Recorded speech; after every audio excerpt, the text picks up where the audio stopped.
Assalamualaikum warahmatullahi wabarakatuh. Perkenalkan, nama saya Marsha Saputri dari kelas 11 RB. Ingin membuat tutorial cara membuat data flow diagram. 1. Pengertian DFD. DFD adalah suatu diagram yang menggambarkan aliran data dari sebuah proses yang sering disebut dengan sistem informasi. Di dalam data flow diagram juga menyediakan informasi mengenai input dan output dari tiap entitas dari proses itu sendiri. Dalam diagram alir data juga tidak mempunyai kontrol terhadap flow-nya, sehingga tidak adanya aturan terkait keputusan atau perulangan.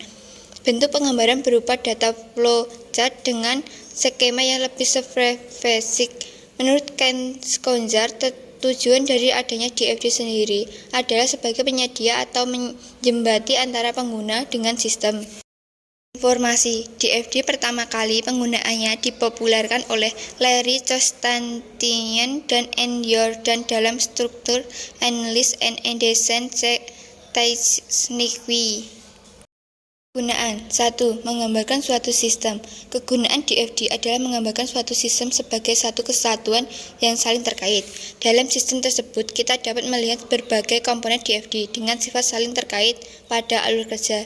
Informasi dari DFD inilah yang memberikan insight mengenai proses dan progres kerja, terutama dalam menggambarkan perangkat lunak. 2. Menyampaikan rancangan sistem. Dalam suatu sistem kerja, tidak hanya diperlukan komponen DFD, tetapi juga perancangan general pada masa mendatang.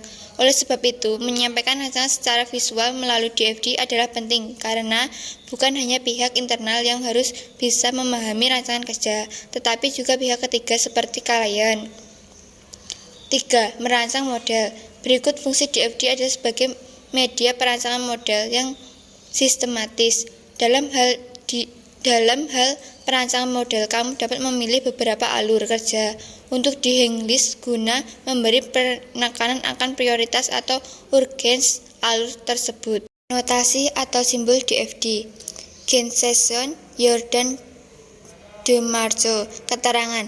Entitas eksternal dapat berupa orang atau unit terkait yang berinteraksi dengan sistem tetapi di luar sistem.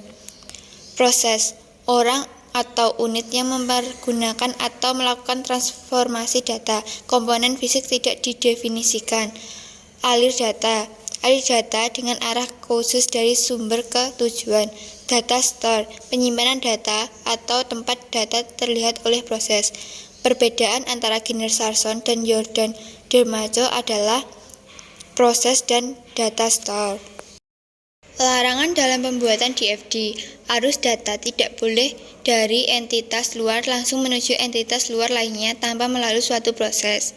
Arus data tidak boleh dari simpanan data langsung menuju ke entitas luar tanpa melalui suatu proses. Arus data tidak boleh dari simpanan data langsung menuju ke simpanan data lainnya tanpa melalui suatu proses. Arus data dari suatu proses langsung menuju proses lainnya tanpa melalui suatu simpanan data sebaiknya atau sebisanya mungkin dihindari. Jenis DFD. 1. DFD level 0. DFD level 0 atau biasa disebut dengan konteks adalah diagram paling dasar yang memberikan gambaran interaksi dengan pihak eksternal untuk keperluan tertentu. Setiap informasi dari DFD level 0 tidak berkoleksi terhadap basis data pada data store. 2. DFD level 1. Suatu dengan penamaannya, DFD level 1 adalah proses penjabaran informasi setelah melewati DFD level 0. Informasi pada DFD level 1 dirancang untuk lebih mudah dimengerti, sehingga informasi pecah menjadi unit lebih kecil. 3. DFD level 2. Pada beberapa alur kerja, sebuah tim akan membuat DFD level 2 hanya jika diperlukan. Deskripsi lebih detail dari proses DFD level 1 dapat dikatakan bahwa tidak semua sistem memiliki DFD level 2. Cara membuat DFD. 1. Kelola basis data. Pertama, cara membuat DFD adalah memastikan bahwa semua informasi yang ada dalam data store telah siap diproses untuk memproduksi output. 2. Tentukan jumlah masukan dan keluaran. Sebuah proses DFD biasanya memiliki setidaknya satu output dan satu input. Identifikasikan input dan output yang termasuk ke dalam DFD level 0 hingga DFD level 2, sehingga semua proses dapat terpetakan secara jelas. 3. Hubungan pada data store. data store harus dihubungkan dengan masukan dan keluaran masing-masing satu unit agar informasi terekam pada basis data. 4. Output sesuai proses. Alur kerja pada flowchart selanjutnya harus melalui beberapa rangkaian proses dan menghasilkan output sesuai dengan peruntukannya. DFD perpustakaan level 0. Seperti yang digambarkan. Penjelasan singkat. Informasi yang dihasilkan oleh sistem informasi yang dikirim oleh penggunaan ke sistem informasi yang dikirimkan anggota ke sistem adalah tentang tanggal pemesanan dan permintaan SMS. Sedangkan informasi yang dihasilkan oleh sistem untuk anggota adalah data buku dan informasi SMS. Informasi yang dikirimkan ke sistem kepada staf adalah data buku, data keanggotaan, data transaksi pinjam, retur, SMS, dan informasi laporan tercetak. Di perpustakaan level 1. Seperti yang ada di gambar. Penjelasan singkat. DFD di atas menggambarkan proses yang dilakukan oleh sistem untuk petugas dan anggota.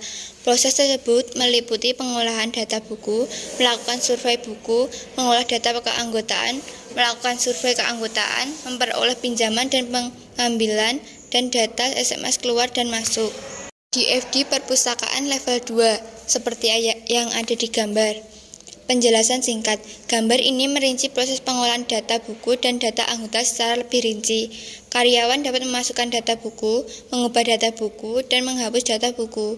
Data yang diproses disimpan dalam database. DFD perpustakaan level 2.1. Penjelasan singkat. Gambar ini menunjukkan alur pengolahan data anggota. Penanggung jawab dapat memasukkan, mengubah, dan menghapus data anggota. Data tersebut kemudian disimpan dalam database. Sekian penjelasan dan cara membuat data flow diagram. Terima kasih. Wassalamualaikum warahmatullahi wabarakatuh.